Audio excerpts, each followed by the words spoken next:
Silakan duduk. Oke. Shalom. Oke.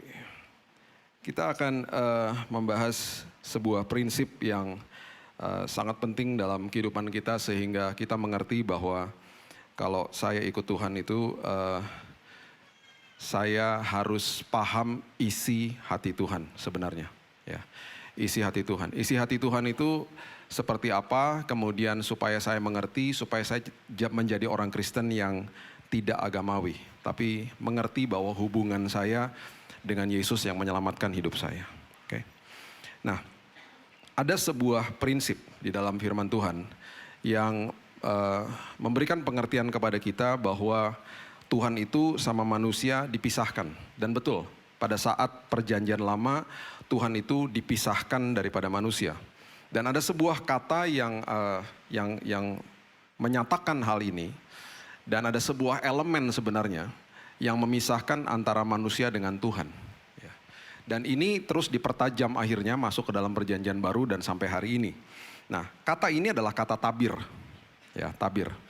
Sekarang kalau Bapak Ibu buka Alkitab, kalau ada di dalam handphone itu sangat mudah untuk kalau kita ketik kata tabir, itu yang pertama kali keluar adalah di Keluaran pasalnya yang ke-26. Kita baca ya. Dimulai dari ayat yang ke-30. Keluaran pasal yang ke-26 dimulai dari ayat yang ke-30. Dikatakan begini.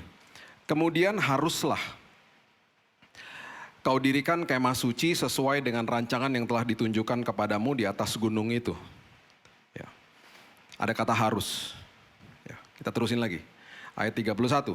Haruslah kau buat tabir. Buat apa tabirnya? Dari kain ungu tua, kain ungu muda, kirmisi, lenan halus yang dipintal benangnya haruslah dibuat dengan ada kerubnya buatan ahli tenun. Ribet ya.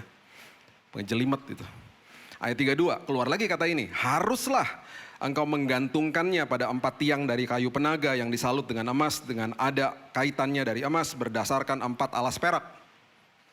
Ayat 33, keluar lagi kalimat ini. Haruslah tabir itu kau gantung pada kaitan penyambung tenda itu dan haruslah kau bawa tabut hukum ke sana, ke belakang tabir itu. Sehingga, perhatikan kalimat ini. Tabir itu menjadi pemisah bagimu antara tempat kudus dan tempat maha kudus. Tabir adalah pemisah.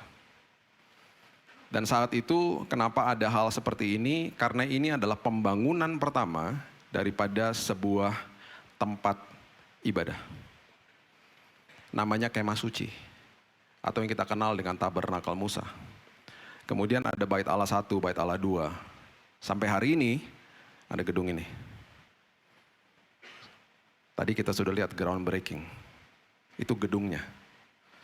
Nah, semua yang serba fisik di perjanjian lama dimasukkan sama Yesus ke dalam sini. Ya.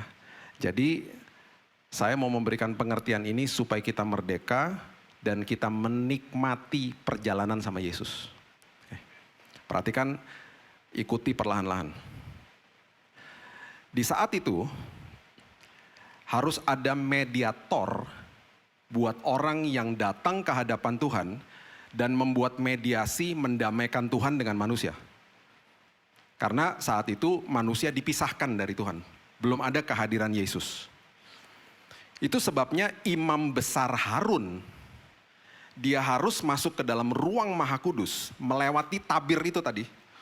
Karena itu pemisah antara ruang kudus dengan ruang maha kudus. Dia harus masuk ke dalam ruang maha kudus, membawa darah hewan, memercikan di atas tabut perjanjian, hadirat Tuhan turun.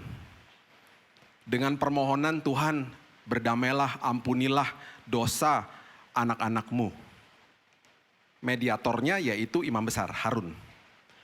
Kalau Harun tidak kudus saat itu, dia bisa mati di dalam situ. Jadi ada kemungkinan besar di hari pendamaian yang terjadi setahun sekali, itu sebelum hari pendamaian mungkin aja Harun di rumahnya tumpengan sama teman-temannya, sama saudara-saudaranya. Terus minta doa, doain gue ya. Kenapa? Gue undang ke rumah ya, kita doa sama-sama. Kenapa? Besok hari pendamaian. Yo ya ampun. Gue takut nih. Kalau gue gak kudus mati besok gue. Nah dia harus mengadakan juga pembersihan bagi dirinya. Bisa 18 sampai 20 pengorbanan yang dia lakukan buat dirinya sendiri untuk masuk ke dalam ruang Maha Kudus. Sekali lagi, manusia dengan Tuhan dipisahkan sama tabir. Hari ini, kalau kita ditanya agamanya apa, pasti kita akan bilang agama Kristen. Di dalam semua agama, termasuk agama Kristen, semua agama diciptakan untuk manusia punya upaya datang kepada Tuhan. Satu-satunya Tuhan yang turun dari tahtanya dan menghampiri manusia, itu hanya Yesus. Jadi ketika Yesus turun dari tahtanya di Filipi 2 ayat 5-7, menanggalkan semua haknya, di hari itu dia sedang nyatakan kepada kita bahwa saya datang bukan bawa agama, bawa hubungan. Itu sebabnya saya selalu ingatkan jemaat, hormati agama Kristen, hormati sinode, hormati denominasi, hormati tata ibadah, jangan dikultuskan. Yang dikejar Yesusnya. Ketika kita mengkultuskan hal-hal sarana-sarana ini, akhirnya kita tidak paham hubungan saya sama Yesus dan gak pernah ngerti isi hatinya Tuhan. Dan bahkan banyak orang akhirnya yang datang ke dalam tempat ibadah seperti begini, pengertiannya salah.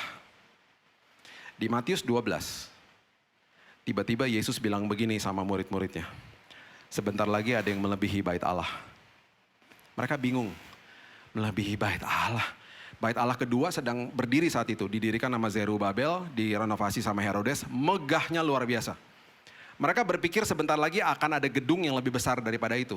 Markus 13, Yesus keluar dari bait Allah. Dia bilang sebentar lagi ini akan rontok dan runtuh dan bahkan batu-batunya dilempar ke bawah. Thrown down. Dan betul, terjadi perang. Bapak Ibu kalau ke Yerusalem, di luar tembok Yerusalem masih ada batu-batu bekas bait Allah kedua. Dipertajam sama Paulus. Tubuhmu adalah bait Roh Kudus.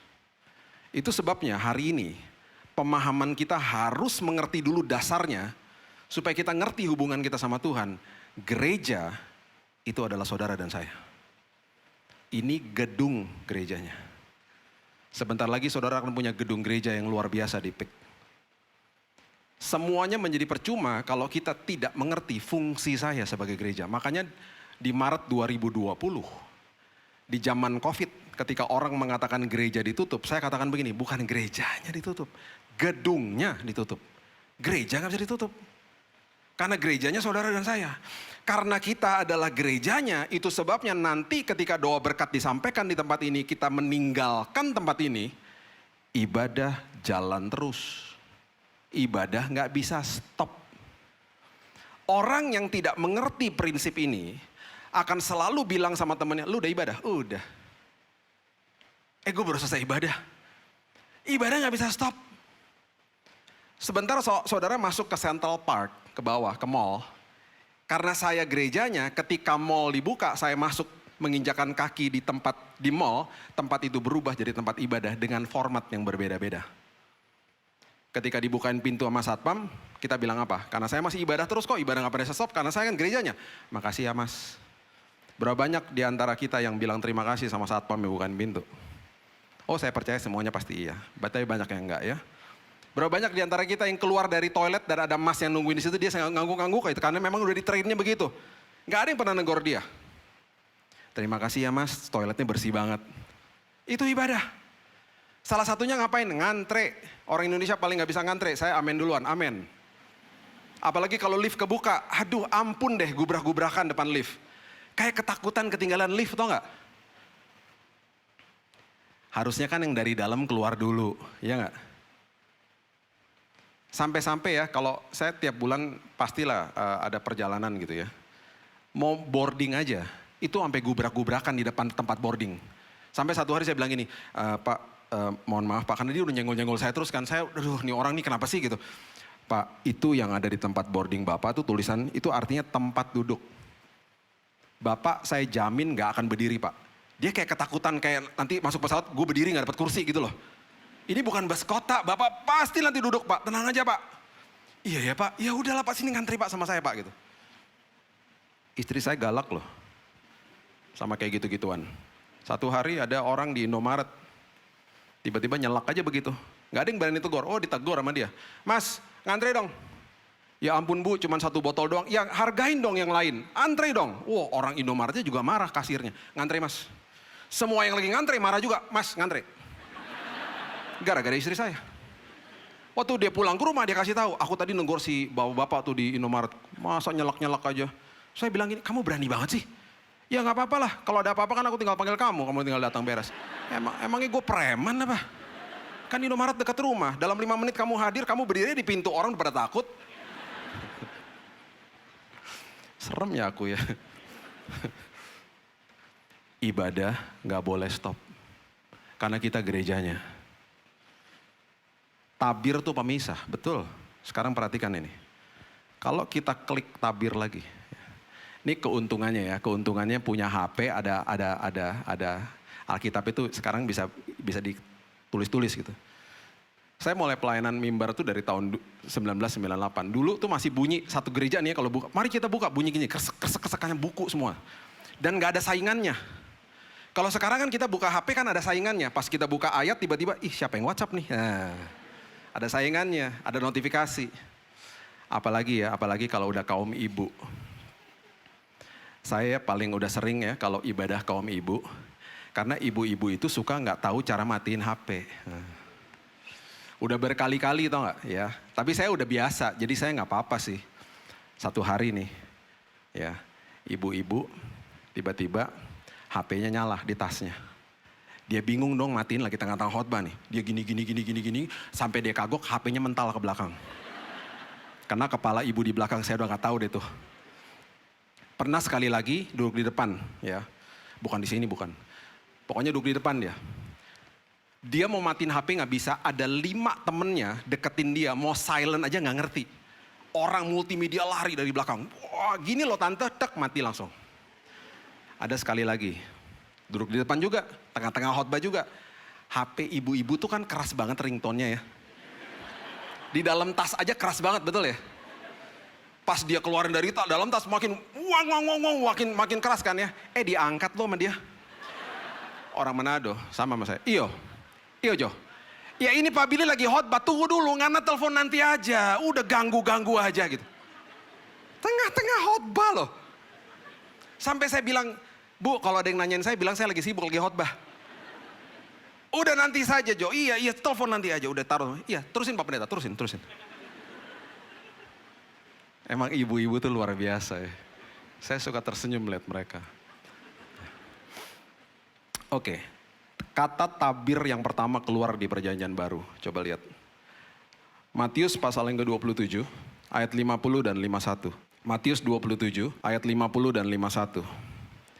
Yesus berseru pula dengan suara nyaring, lalu menyerahkan nyawanya. Oke. Di saat dia menyerahkan nyawanya, karyanya selesai di kayu salib. Yang terjadi pertama kali adalah, lihatlah tabir bait suci terbelah 2 dari atas sampai ke bawah dan terjadilah gempa bumi dan bukit-bukit batu terbelah. Tabir yang tadinya pemisah antara manusia dengan Tuhan, hari ini sudah terbelah. Berarti saudara dan saya sudah diperdamaikan dengan Tuhan. Berarti hari ini Tuhan gak menghukum, tidak menuduh, tidak mengutuk kita, jadi stop bertanya-tanya tentang hal itu. Hari ini kita semuanya hidup taat karena kita sudah dilayakkan di kayu salib.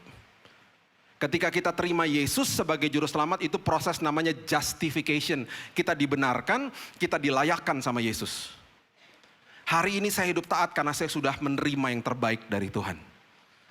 Kalau kita ngerti prinsip dasar ini saja, kita akan sanggup memberikan yang terbaik kepada Tuhan. Karena sering kali dari atas mimbar didengungkan hal-hal seperti begini. Ayo berikan yang terbaik, kita bingung. Aku nyanyi, dengerin khotbah, persembahan, doa berkat, pulang. Berarti mungkin itu yang terbaik kali ya. Itu salah satunya, betul. Tapi akhirnya kita bisa memberikan yang terbaik kepada Tuhan dan kepada manusia ketika kita sudah menerima yang terbaik. Pengertiannya begini. Saya gak bisa kasih saudara uang kalau saya nggak punya uang. Saya nggak bisa kasih waktu kalau saya nggak punya waktu. Saya nggak bisa kasih yang terbaik kalau saya nggak pernah terima yang terbaik. Saya harus ngerti dulu bahwa Tuhan sudah diperdamaikan sama saya. Tuhan sangat sayang sama saya. Tuhan tidak menuduh saya. Tuhan tidak pernah berseberangan sama saya lagi. Kalau kita ngerti pemahaman yang sangat dasar ini, pengertian kita kemudian berubah. Kita tidak akan bahkan mengkultuskan hamba Tuhan. Jangan pernah berpikir bahwa orang yang berdiri di atas mimbar ini lebih dekat sama Tuhan. Ada kemungkinan yang duduk di situ lebih dekat sama Tuhan. Yang berdiri di sini dosanya belum ketahuan aja. Jangan pernah berpikir orang yang berdiri di atas mimbar itu paling dekat sama Tuhan. Makanya banyak orang dikit-dikit minta doa. Saya nggak salahkan orang minta doa. Saya juga butuh didoakan. Kita di dalam kelemahan kita butuh saling mendoakan. Tetapi kemudian kita harus paham juga untuk mengaktifkan iman. Karena dikit-dikit orang datang ke saya gini, Pak tolong doain Pak. Doain apa? Anak saya mau kuliah Pak. Pak tolong doain Pak. Doain apa? Anak saya biar dapat jodoh Pak. Pak. Ketemu lagi orang di mall. Pak tolong doain Pak. Aduh terima kasih Tuhan udah ketemu Pak Billy. Ayo tolong doain Pak. Doain apa Bu? Apa ya? Saya juga bingung. Terserah Bapak deh gitu. Lama-lama gue charge ya. Udah rasa kayak dukun tuh gak lama-lama. Itu sama aja kalau adik saya Jesse datang ke saya ngomong begini. Bill, bilang dong sama papa mama. Gue pengen banget makan roti buat besok. Tolong bilangin dong, tolong beliin. Saya akan ngomong apa ke dia? Ya lu ngomong aja sendiri. Terus dia bilang gini, enggak ah kan lu lebih dekat sama mereka. Kita ya adalah kakak beradik di dalam keluarga besar Allah. Bapaknya satu. Bapak yang menyembuhkan saya dari kanker di 2019 adalah Bapak yang sama yang akan menyembuhkan siapapun yang sedang sakit hari ini. Yuk datang ke Tuhan, yuk hampiri tahtanya. Karena apa? Karena kita sudah diperdamaikan dengan Tuhan. Perhatikan kalimat berikut ini di Ibrani, coba lihat. Ibrani pasal yang ke-6. Ayatnya yang ke-19 dan 20. Mengatakan begini. Ingat, tadi kalau kita baca di perjanjian lama, semuanya pakai kata harus toh. Coba lihat ini. Pengharapan itu, ya, semua dari kita punya pengharapan. Selama kita bernafas, kita memiliki pengharapan. Pengharapan itu adalah sauh yang kuat, adalah jangkar yang kuat, dan aman bagi jiwa kita yang telah dilabuhkan sampai ke belakang tabir. Gak ada kata-kata harus lagi. Yang ada adalah ketika kita terima Yesus, harapan kita nih ya, diambil sama dia. Dia bawa harapan kita. Karena tabirnya udah terbelah dua. Yang masuk ke dalam ruang Maha Kudus adalah imam besar agung. Bukan Harun lagi, tetapi imam besar agung namanya Yesus. Mediator kita dengan Tuhan adalah Yesus. Dia yang bawa harapan kita, dia bawa masuk sampai ke belakang tabir. Dan dia kaitkan di tahta kerajaan sorga. Dan dia katakan pengharapanmu kepada Tuhan tidak pernah mengecewakan. Karena tidak ada lagi pemisah antara engkau dengan Tuhan. Itu sebabnya dikatakan di mana Yesus telah masuk ayat 20 sebagai perintis bagi kita ketika ia menurut peraturan Melkisedek menjadi imam besar sampai selama-lamanya. Dulu imam besar Harun melakukan pendamaian sekali setahun, Yesus lakukan sekali untuk selama-lamanya. Dia bawa pengharapan kita dan Alkitab dengan jelas mengatakan dia adalah perintis karena dia yang bawa harapannya, dia bawa masuk ke dalam tahta kerajaan sorga. Kata perintis adalah artinya prodromos. Prodromos itu adalah orang di zaman kerajaan dulu yang lari masuk ke dalam kota dan berteriak kepada seisi kota. Dia katakan sebentar lagi ada orang penting mau lewat. Sebentar lagi ada raja mau lewat, sebentar lagi ada orang VIP mau lewat. Semua rakyat turun di pinggir jalan. Dan orang pentingnya lewat, semua tepuk tangan. Bayangkan, Ibrani mengatakan dengan jelas, sang prodromos, sang perintis, itu adalah Yesus itu sendiri. Dia yang lari masuk ke dalam kerajaan Allah. Dia yang menghadap tahta kerajaan sorga. Dia yang membuka tabir pemisah itu. Dan seolah-olah seperti dia berteriak kepada seisi sorga. Sebentar lagi ada orang penting mau masuk. Siapa? Saudara dan saya. Kita datang, itu sebabnya kita sanggup dengan keberanian menghampiri tahta kerajaan sorga. Kapan saja, di mana saja, dalam kondisi apa saja. kita sudah diperdamaikan dengan Tuhan. Itu sebabnya ya, saya sangat sedih kalau orang Kristen datang kepada saya ngomong begini, Pak, saya udah doa sekian lama, saya udah puasa sekian hari, kok Tuhan gak jawab-jawab Pak. Saya sedih dengar orang ngomong begitu. Karena dia ikut Tuhan dengan formula. Dia berpikir dengan upaya-upayanya dia, Tuhan berarti harus jawab. Itu sebabnya banyak orang yang akhirnya mengkultuskan tata ibadah. Itu sebabnya banyak orang yang mengatakan begini kepada gereja-gereja yang lain misalnya. Gereja kamu gak tepuk tangan kering. Gereja yang gak tepuk tangan mengatakan gereja yang tepuk tangan. Gereja kamu tepuk tangan rame amat sih. Gak menghormati hadirat Tuhan. Mencibir terus menerus. Yang dikultuskan itunya.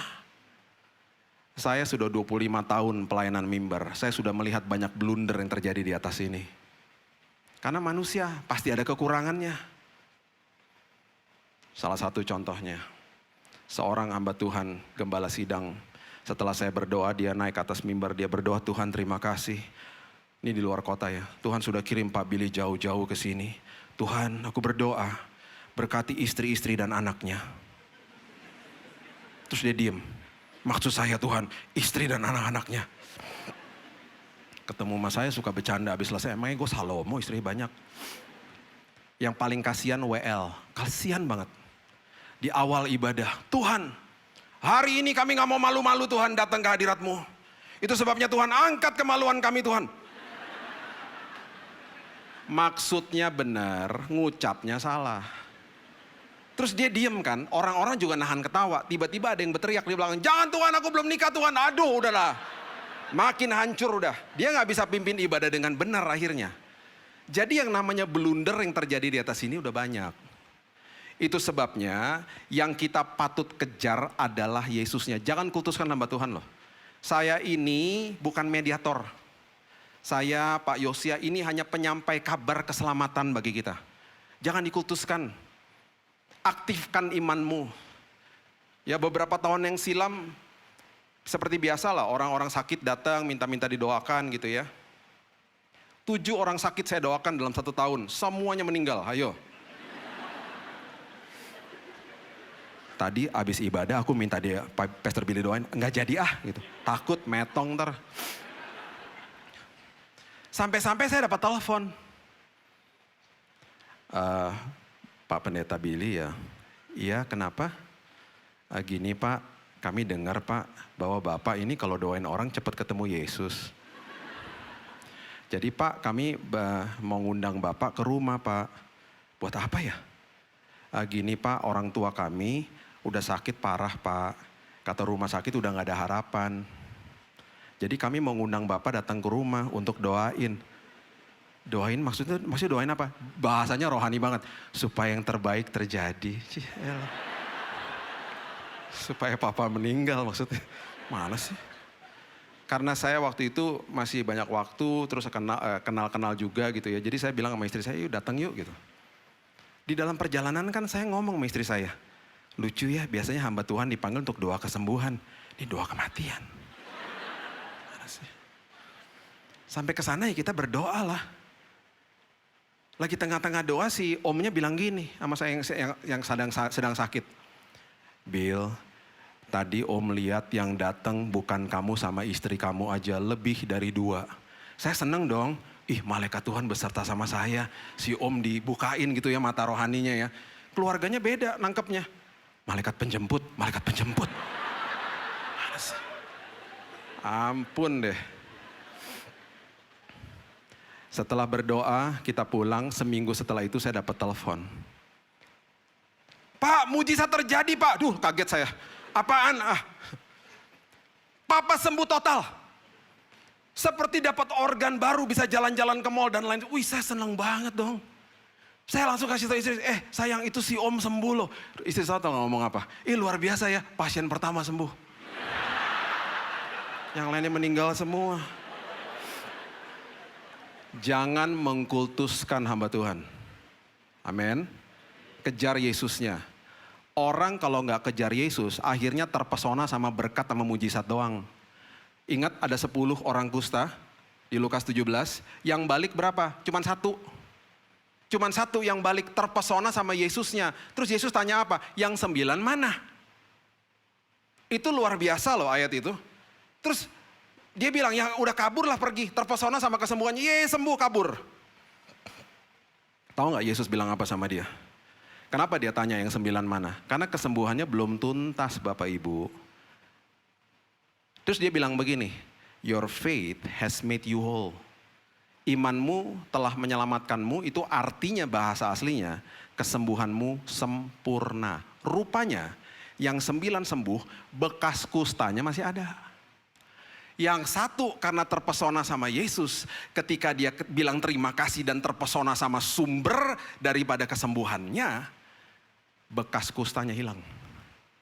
Cari kerjaan gampang. Orang yang 9 itu cari kerjaan susah karena bekas kusta, kelihatan bekas kustanya. Makanya terpesonalah sama sumbernya. Jangan terpesona sama pemberian-pemberiannya. Akhirnya kita ngerti dengan benar bahwa dia sangat sanggup bagi hidup kita. Itu dahsyatnya Yesus. Makin ngerti hatinya, akhirnya hidup kita itu dikuasai firman, bukan sekedar ngerti firman. Ingat, perubahan bisa terjadi kapan aja. Kapan saja bisa terjadi. Berapa bulan yang lalu, saya di daerah Mampang. Harusnya saya terus, saya salah jalur. Saya salah jalur nih, saya bilang aduh salah jalur. Jadi harus melipir ke kiri supaya bisa terus. Karena jalur di sini harus belok kanan dan lampu merah lagi. Jadi saya lihat di spion saya, mobil jauh banget di belakang.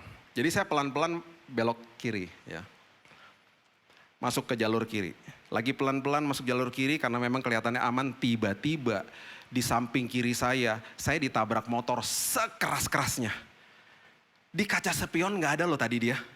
Gak tahu datang dari mana. Gubrak sampai dia mental hampir masuk got. Kaget dong saya. Kaget banget, itu hari Sabtu jam 2 siang mau pergi pelayanan. Kaget, kesel, marah. Terus waktu saya buka kaca di sebelah kiri, itu motoris-motoris yang udah datang pada marah-marahin dia. Woi, udah lihat mobil kasih sen juga lo kenceng-kenceng amat. Rupanya dia full speed nabrak saya. Rupanya dia tertidur di motor. Taunya dari mana? Saya turun akhirnya.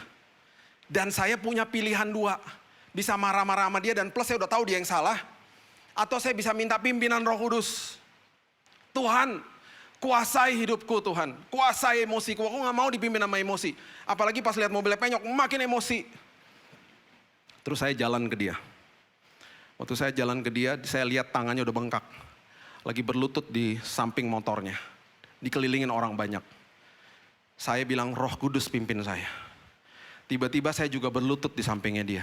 Tiba-tiba saya gandeng dia. Terus tiba-tiba yang keluar dari mulut saya begini. Mas, kenapa sih buru-buru mas? Tiba-tiba dia nangis. Saya capek pak. Saya minta maaf pak. Saya kerja dari jam 6 pagi pak. Saya ini kurir pak. Harusnya hari Sabtu ini saya gak kerja pak. Tapi karena saya membutuhkan uang pak untuk anak-anak saya. Jadi saya paksain diri kerja pak dari jam 6 pagi. Saya capek banget pak. Saya udah lihat mobil bapak dari jauh. Tiba-tiba saya ngeblank, saya ketiduran di motor pak. Saya mohon maaf ya pak gitu. Wah kasihan banget. Waktu dia lagi ngomong gitu tiba-tiba ada dorongan di dalam hati saya. Doain Bill, doain. Kasih betadin kali, doain. Kok doain? Terus akhirnya saya memberanikan diri, kan Tuhan bilang, kan kamu tadi minta pimpinan saya. Oke Tuhan, mas boleh gak saya doain? Ya dia bingung lah, doain. Iya pak. Mas saya orang Nasrani, saya doain pakai cara saya ya mas. Iya pak. Saya doa lah, banyak orang kan, saya gak peduli. Bapak yang baik, wah di pinggir jalan tuh.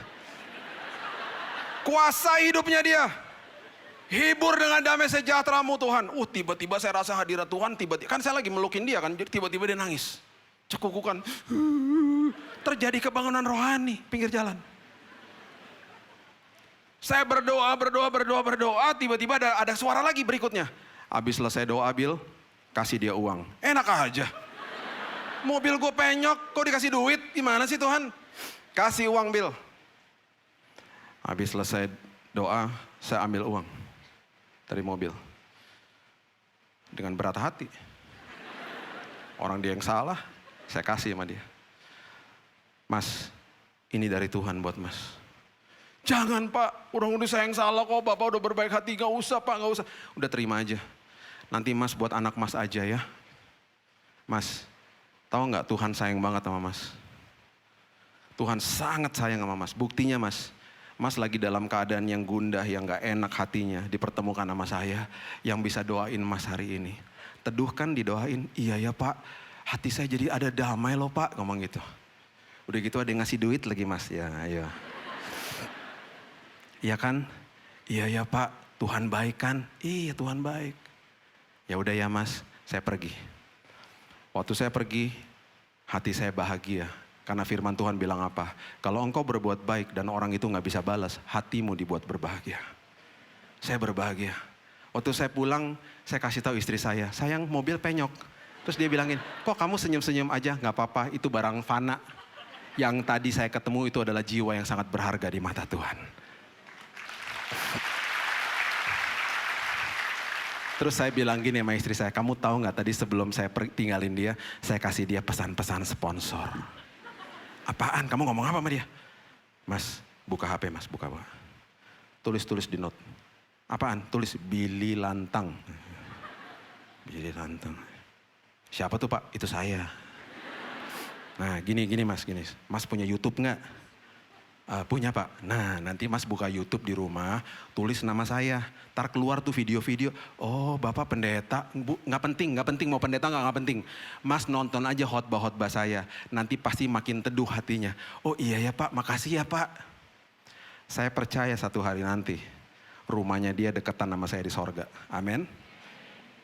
Saya gak akan bisa berikan yang terbaik kalau saya gak pernah terima yang terbaik dari Tuhan. Gimana kita bisa mengampuni orang kalau kita nggak pernah terima yang terbaik dari Tuhan? Karena kita ditutup yang namanya agamawi, upaya-upaya manusia. Nggak pernah ngalamin hubungan sama Yesus.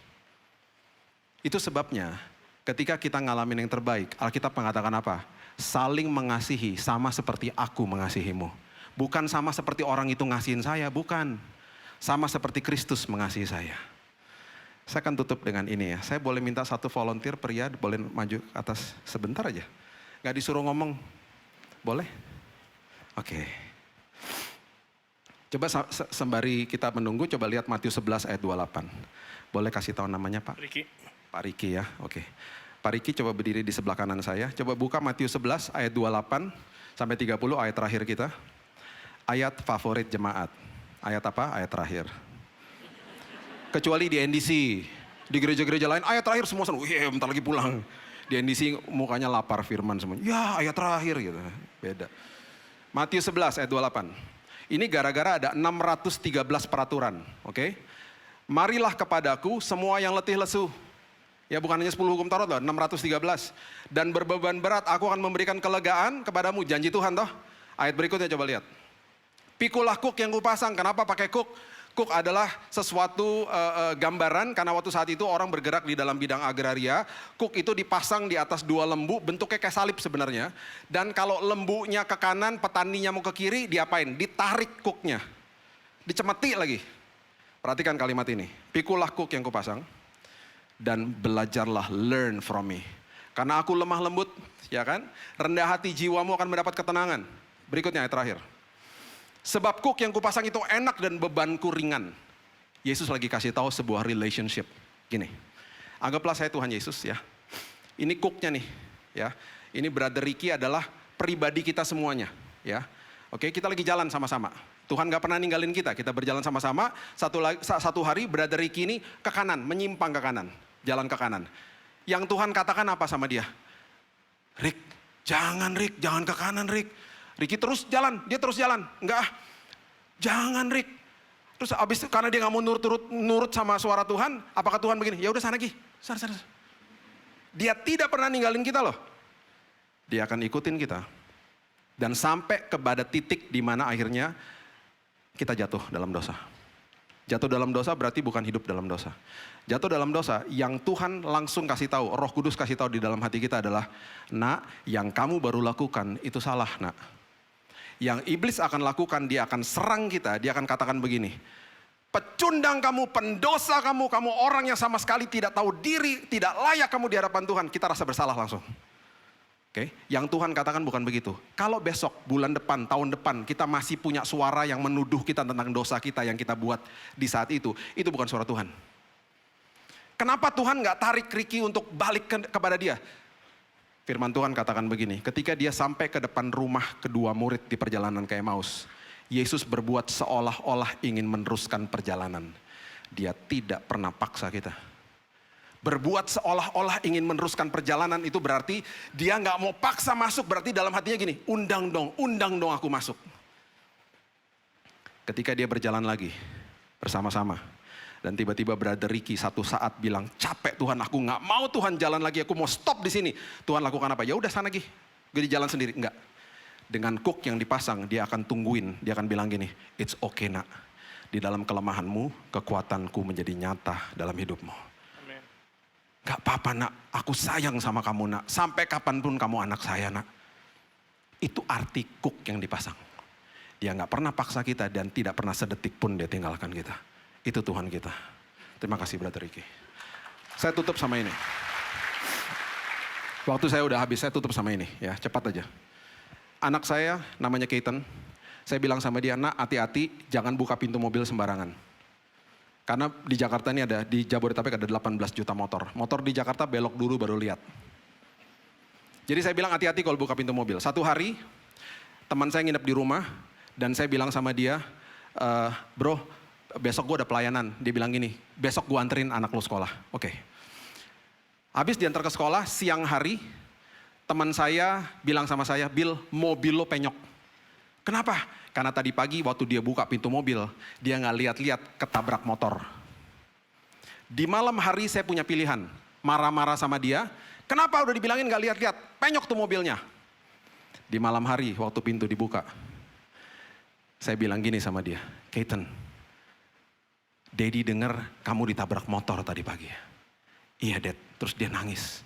Daddy sorry ya Dad, mobilnya penyok. Yang saya katakan kepada dia, aku gak peduli mobilnya penyok. Are you okay? Kamu okay gak? Dia bilang aku okay Dad. Tapi aku buat salah. Aku gak lihat, aku gak denger-dengeran sama Daddy. It's okay, yang penting kamu okay. Waktu saya lagi peluk dia, saya bilang gini, Keaton, next time hati-hati ya nak. Saya mau beritahu ini kepada Bapak Ibu. Kepada orang yang selalu bilang begini, kasih karunia berarti tiket buat dosa dong Pak. Ketika next time dia akan buka pintu mobil, dia akan sangat berhati-hati. Karena dia akan ingat sama saya. Bukan karena dia ketakutan sama saya, tapi karena dia hormat sama saya. That's grace. Makin kita ngalamin kebaikan Tuhan, makin kita hati-hati, makin kita gak membuat dosa. Jadi kalau ada orang bilang ini, oh kalau gitu kasih karunia adalah tiket buat dosa, berarti kamu belum ngalamin kebaikan Tuhan. Makin kamu alamin kebaikan dia, you are being careful with your life. Alami Yesus, karena kita sudah diperdamaikan dengan Tuhan. Berikan tepuk tangan kita untuk Tuhan kita. Bapak yang baik, terima kasih buat siang hari ini. Meteraikan firman Tuhan dalam hati kami. Dan kami percaya bahwa kehidupan kami mengalami Yesus. Kehidupan kami sudah diperdamaikan dengan Tuhan. Tabir sudah terbelah dua. Hidup kami betul-betul diperdamaikan dengan Tuhan. Menghampiri tahta Tuhan kapan saja, di mana saja, dalam kondisi apa saja. Dan aku percaya hari ini kesembuhan, pemulihan, pertobatan, berkat, mujizat sudah tersedia bagi kami. Karena Engkau adalah sumber atas segala sumber. Terima kasih Bapa yang baik. Hanya di dalam nama Tuhan Yesus kami sudah menerima firman kebenaran dan kami akan mengalami Tuhan. Kita sama-sama katakan, amin. God bless you.